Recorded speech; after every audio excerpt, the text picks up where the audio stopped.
the Washington Bullets. Wally Walker was a member of that team. He joins us tonight. Can you believe it, Wally? It was 40 years ago. Cannot. I don't know where the years went, but I see my hair pigment has gone with those years. Well, next Saturday marks the official anniversary of clinching the title. What do you remember the most about that team and that season?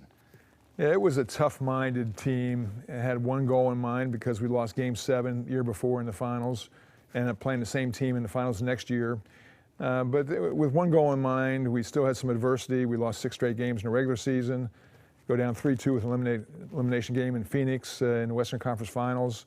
But it was, besides being resilient and tough-minded, really a smart team.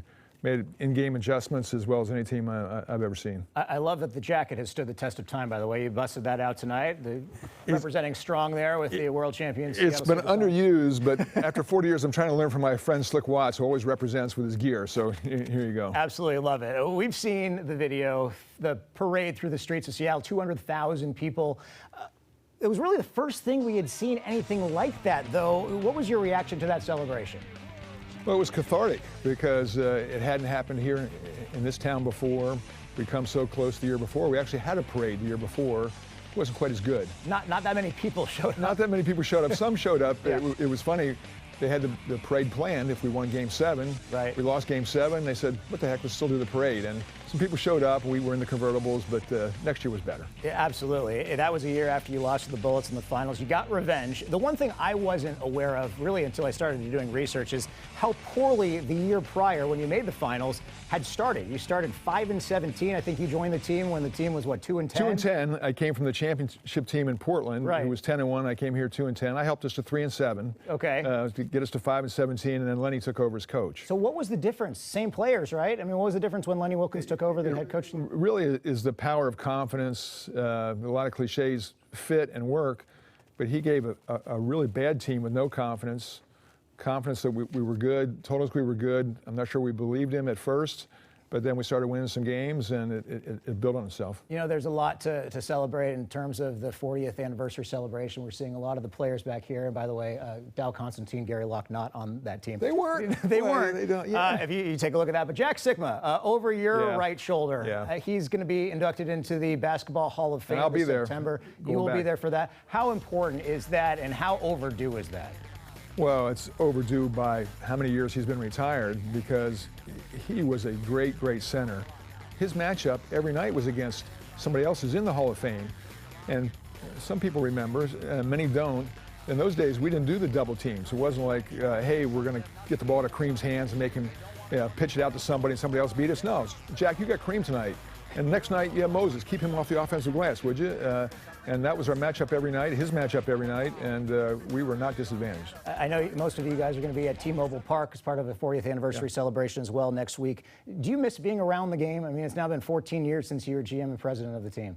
I miss the games, just caring about how your team's going to do and have an emotional edge that fans do, but when you're in it and it's your team and responsibility, of course, you really have an edge to watch those games, and of course, as a player as well.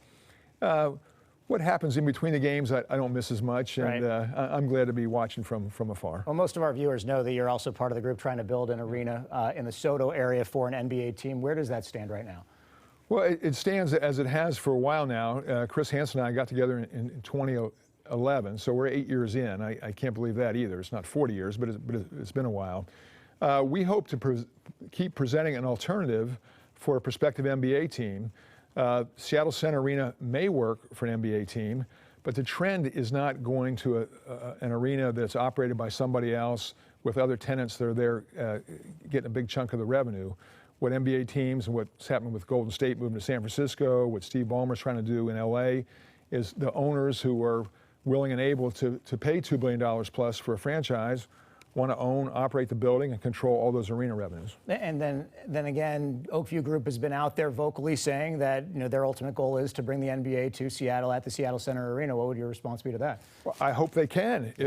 That's a great outcome. Our group is totally NBA centric. If somebody else can bring an NBA team here to a building and a team wants a different kind of deal, or an owner does, and they're willing to come under that base, we're great with that. We still have this real estate. And to be clear, the petition for a conditional street vacation of Occidental is still in the Department of Transportation's hands. Yeah. They ultimately have to approve it to push it to the Seattle I don't know if it's in a drawer there or a lockbox, safe. I don't know, but we got to get it out. People have to debate it, whether they're willing to do that. And our point remains, let's at least have it be an option, because if an NBA team comes available, and it can happen suddenly, as we know on the wrong side of it here in Seattle, we want to be ready to provide options to a prospective owner. Well, just quickly, how critical are November's elections for the Seattle City Council? There are a whole bunch of seats that are up for election. Yeah, for a street vacation to advance, eventually we're going to need 5 votes from the City Council.